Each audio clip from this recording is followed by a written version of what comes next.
आमच्या सर्वांसाठी आनंदाची गोष्ट आहे की महायुतीच्या सरकारने जो निर्णय घेतला होता, औरंगाबाद आणि उस्मानाबादचे नामकरण छत्रपती संभाजीनगर आणि धाराशिव करणे, त्याला केंद्र सरकारने तात्काळ मंजुरी देखील दिली होती।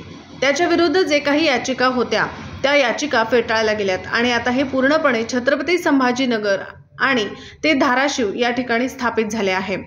नामांतराचे मूळ स्वप्न हिंदू हृदय शिवसेना प्रमुख बाळासाहेब ठाकरे यांचे होते की या शहराचे नाव संभाजीनगर व्हायला हवे आणि छत्रपती संभाजी महाराज यांना मानणाऱ्या करोडो लोकांचे स्वप्न होते। ही बदललेली शिवसेना तुम्ही बघा, ही सुडो सर्क्युलर झाली आहे।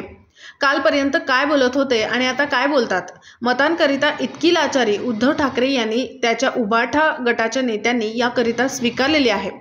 बाळासाहेब ठाकरे यावेळी असते तर त्यांनी यांना कधीच माफ केले नसते।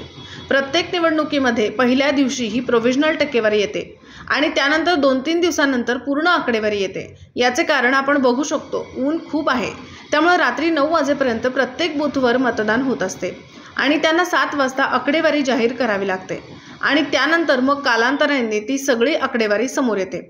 मला असं वाटतं की आता याच्यावर आक्षेप घेणे, ईव्हीएमवर आक्षेप घेतला, आता हरल्यानंतर काय बोलायचे याची तयारी सुरू आहे आणि म्हणून हा आक्षेप घेतला जातोय। मोदीजींना तिसऱ्यांदा पंतप्रधान करण्यासाठी आम्ही निवडणूक लढत आहोत। शरद पवार साहेब आणि भारतीय जनता पार्टी किंवा सुप्रियाताई, सुमित्राताई अशी लढाई नव्हतीच। त्यामुळे याच्यामध्ये या ठिकाणी सुप्रियाताई जर निवडून आल्या तर राहुल गांधींकडे बसणार आहेत, सुमित्राताई आल्या तर त्या मोदीजींजवळ बसणार आहेत की मोदीजींना त्या ठिकाणी समर्थन देणार आहेत। यात पवार साहेब आलेच कुठे?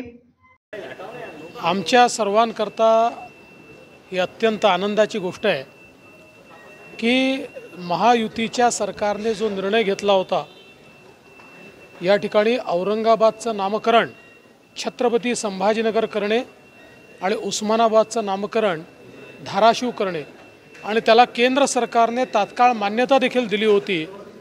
त्याच्या विरुद्ध ज्या काही याचिका होत्या त्या याचिका फेटाळल्या गेल्यात आणि आता हे पूर्णपणे छत्रपती संभाजीनगर आणि ते धाराशिव म्हणून या ठिकाणी एस्टॅब्लिश झाला आहे। प्रत्येक निवडणुकीमध्ये पहिल्या दिवशी प्रोव्हिजनल आकडेवारी येते आणि त्याच्यानंतर 2-3 दिवसांनी पूर्ण आकडेवारी येते। याचं कारण आपण बघू शकतो, ऊन खूप असल्यामुळे अनेक बूथवर रात्री 9 वाजेपर्यंत 10 वाजेपर्यंत मतदान होतं आणि त्यांना 7 वाजता आकडेवारी जाहीर करावी लागते आणि त्यानंतर मग कालांतराने ती सगळी आकडेवारी अपडेट होते।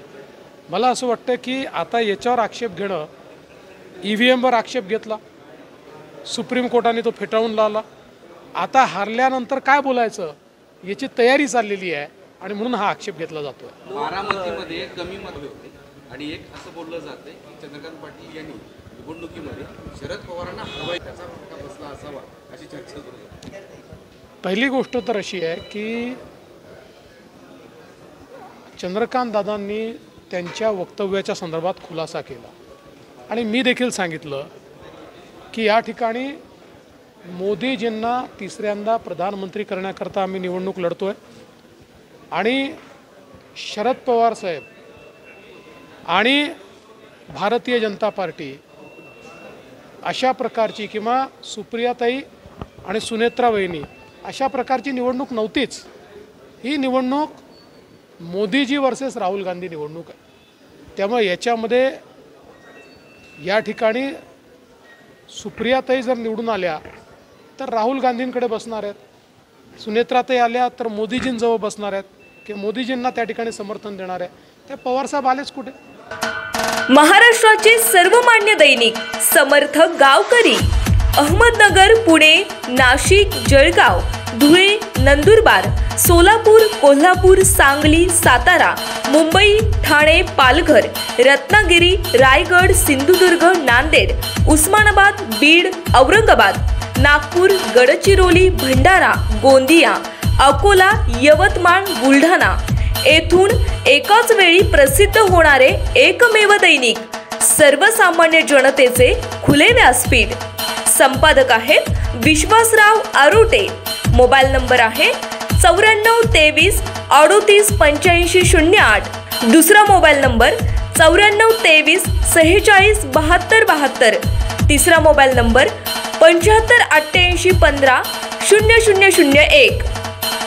वेबसाईट आहे sgavkari.com. मेल आयडी आहे aklgavkari@gmail.com.